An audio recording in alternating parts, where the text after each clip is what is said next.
Bom dia, pessoal. Aqui é a professora Elaine e na aula de física de hoje nós vamos estudar a dinâmica. Esse conteúdo está no capítulo 6 do livro de vocês, a partir da página 31. Bom, nas aulas anteriores, nos capítulos anteriores, nós estudamos os movimentos sem se preocupar com as causas. Nós estudamos a cinemática. Nós analisamos, fizemos cálculos e analisamos os movimentos e realizado pelos corpos. Já na dinâmica, ela vai se ater e se preocupar a estudar, além dos movimentos dos corpos, que é estudado na cinemática, ela também vai analisar as causas desses movimentos. Então, a diferença da dinâmica para a cinemática, que a gente já estudou, é que na dinâmica ela vai analisar aí a causa de cada movimento. Alguns conceitos básicos para que a gente venha começar a estudar sobre esse conteúdo são esses aqui. Primeiro, conceito de dinâmica. Dinâmica é a parte da física mecânica que estuda os movimentos dos corpos, analisando suas causas. E dentre suas causas, nós vamos ter a força, intensidade, direção, sentido. Tudo isso vai interferir aí no movimento do corpo. A força ela é um agente físico causador de deformação ou aceleração nos corpos em que atua. Como, por exemplo, o carro que estava em movimento só conseguiu parar devido à ação de uma força, da força dos freios.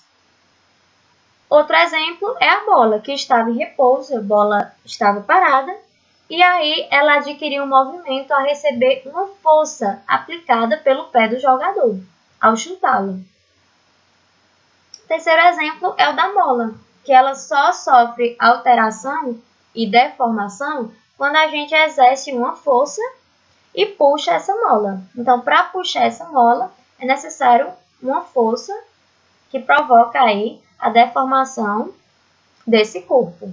Então, a força ela é um agente causador dos movimentos dos corpos. Outro agente é a intensidade, que é o valor dessa força, a intensidade dessa força. Como, por exemplo, quando o jogador ele exerceu essa força, ele chutou essa bola, a intensidade que ele vai chutar essa bola vai interferir na distância a qual ela vai percorrer, a qual esse corpo, a bola, vai se movimentar. Outro conceito é a direção. Se a direção dessa força, desse movimento, ele está sendo horizontal ou vertical, como aqui na imagem. Aqui ele está sendo um movimento horizontal. Aqui, como essa mola está sendo puxada, ela está realizando um movimento vertical. E outra coisa que a gente vai analisar também é o sentido. O que é sentido? Sentido é direita, esquerda, de cima para baixo, de baixo para cima. Então, sentido vai analisar aí esses pontos. Direção é somente horizontal e vertical. Sentido é esquerda, direita, cima, cima, para baixo. É isso aí que a gente vai analisar.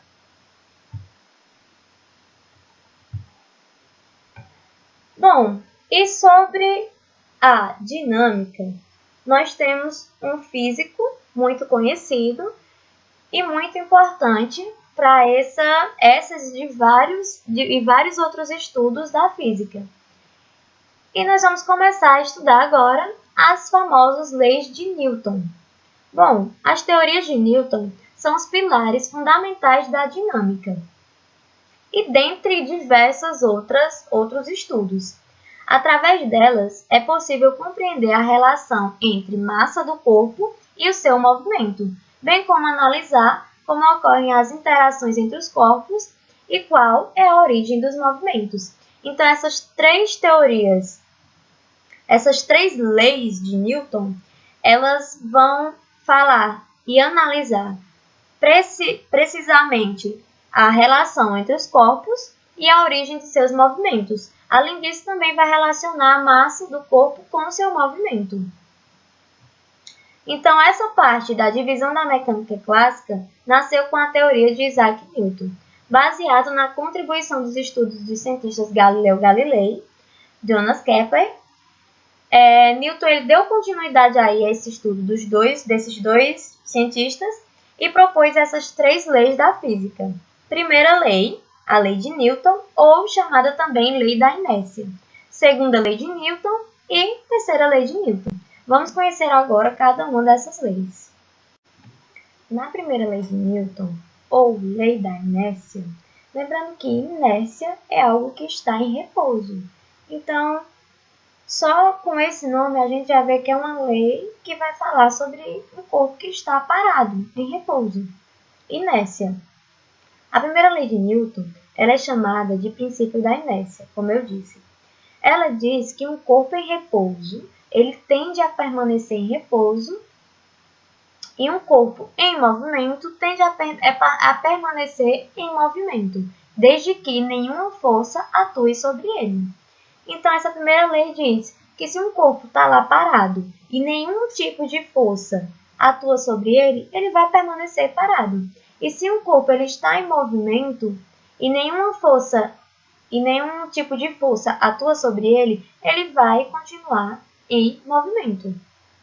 Portanto, conclui-se que um corpo apenas muda o seu estado de inércia se houver aplicação de uma força, como aqui na imagem que eu coloquei para vocês. Tem uma rocha bem grande, parada, em estado de inércia, de repouso, e aí vem uma pessoa, coloca uma corda e está exercendo uma força. Então, ao exercer essa força, acaba que esse corpo ele se movimenta. Então, comprova aí essa lei. Outra questão que essa lei fala é que quanto maior a massa de um corpo, maior será a sua inércia, ou seja, maior a sua tendência de permanecer em repouso. Aqui nas duas imagens tem um homem puxando uma caixa de lixo e um homem puxando uma rocha imensa. É nítido que a rocha ela tem uma quantidade de massa maior, ou seja, mesmo que o homem puxe, somente com sua força ele não vai conseguir tirar o estado de repouso dessa rocha. Já esse homem puxando aqui esse cesto, ele vai conseguir mover facilmente. Então, a massa do corpo, a quantidade da sua massa, ela interfere sim no estado de repouso, porque não é qualquer força que vai conseguir mover esse corpo. Já que qualquer tipo de força, até mesmo a força de um vento muito forte, consegue aqui mover esse corpo. Na segunda lei de Newton, ela vai falar, e ela é conhecida como um princípio fundamental da dinâmica. Então, a segunda lei de Newton, ela é uma das mais usadas, por isso que é chamado de princípio da dinâmica.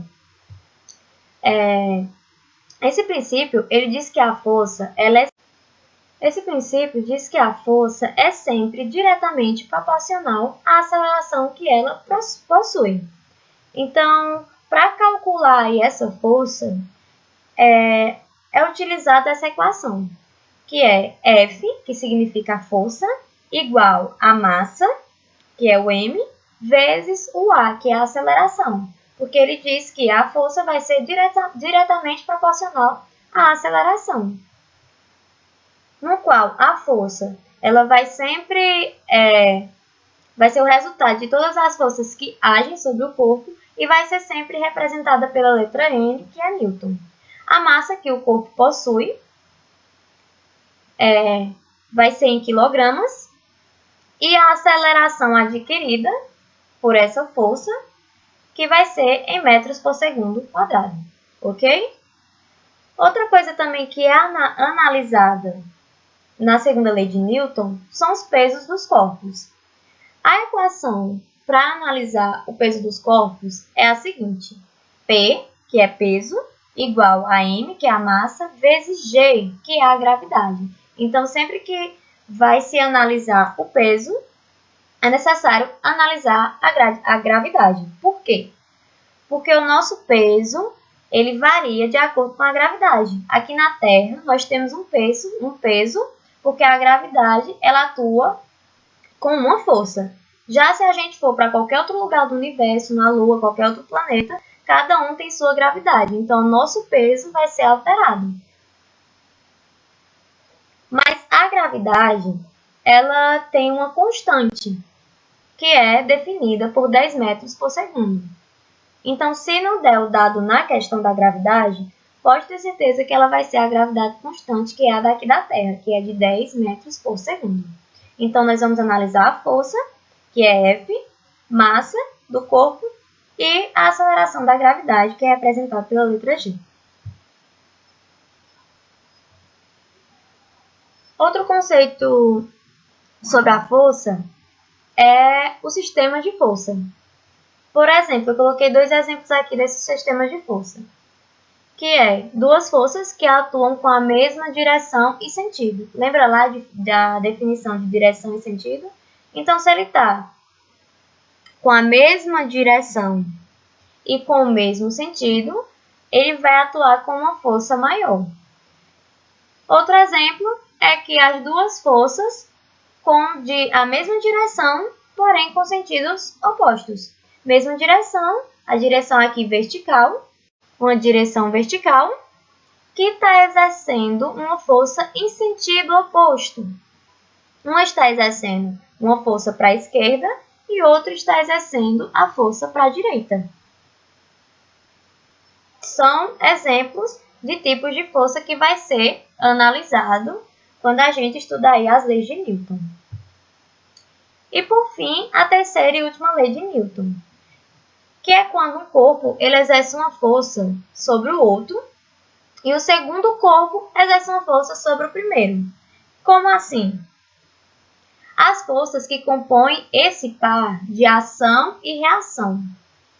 Outra questão aí que é bem falada na terceira lei de Newton é que ela também é muito conhecida por lei da ação e reação. Então, acredito que vocês já ouviram falar naquele ditado que diz: toda ação gera uma reação.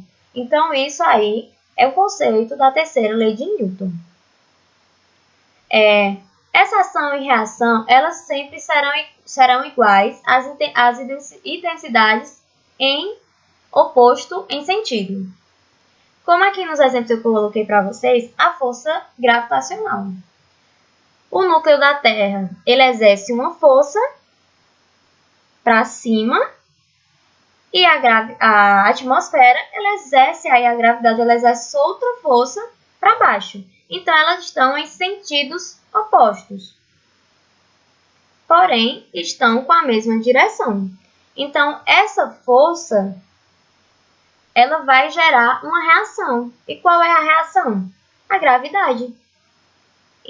No qual um corpo que está na Terra, ele não consegue ficar flutuando, a não ser que tenha aí uma força para que esse corpo fique flutuando. Então, essa seria a reação. Outro exemplo é aqui do foguete. Então, para o foguete se movimentar, ele realiza uma força. E para que ele realmente vá para essa direção, é necessário que a reação dessa força expulse aí um gás bem forte, uma fumaça bem forte, que puxe para o outro sentido, para o sentido oposto. E é esse outro exemplo da ação e reação. Temos aqui 4 propriedades dessa ação e reação, da terceira lei de Newton. Primeira propriedade, primeira característica. Estão associadas a uma única interação, ou seja, corresponde sempre às forças trocadas por 2 corpos. Então, para que ocorra essa terceira lei de Newton, é necessário que tenha 2 corpos, 2 pessoas, 2 corpos, 2 objetos. Segunda regrinha é que esses corpos eles vão sempre estar na mesma direção, porém em sentidos opostos. Como aqui na imagem que eu coloquei para vocês, a gente vai ter aqui a mesma direção, porém eles vão estar exercendo uma força em sentido oposto. Ele está exercendo uma força para a esquerda e ela está exercendo uma força para a direita. O par de forças nunca atua no mesmo corpo, como as forças que atuam em corpos diferentes. Nunca se anulam. Então, sempre vai ter uma reação. As forças do par têm sempre a mesma natureza. ambas têm que estar em contato, têm que estar no mesmo ambiente, certo? Então, essas são as 3 regrinhas principais para caracterizar a terceira lei de Newton. Um exemplo aqui da segunda lei de Newton, como é que ela é aplicada numa questão, eu coloquei aqui para explicar para vocês. Bom, nesse exemplo eu falei que um corpo de massa de 4 kg, ele sofre a ação de uma força de intensidade de F igual a 20 N, que é o valor da força. Aí ele pergunta qual o módulo da aceleração adquirida pelo bloco. Então, qual foi o dado que ele deu na questão? Ele deu a massa, 4 kg, e ele deu a força, não foi? De 20. Então, a gente vai... E ele está pedindo a aceleração. Então, a formulazinha que a gente vai usar é essa, F igual a M vezes A. Substitui os dados que ele deu a força, então a gente substitui a força por 20, substitui a massa por 4 e deixa o A porque é o que ele está perguntando na questão. Quando o número está aqui de um lado e ele vai passar para o outro, ele passa dividindo. Ele está aqui multiplicando e ele vai passar para esse lado dividindo. Então, vai ficar 20 dividido por 4. O resultado da aceleração será de 5, que é a divisão de 20 por 4. Então, o valor da aceleração será de 5 metros por segundo quadrado. E é assim que se resolve esse tipo de questão da segunda lei de Newton. Bom, pessoal, peço que vocês façam a atividade do livro nas páginas 38 e 39. E por hoje é só.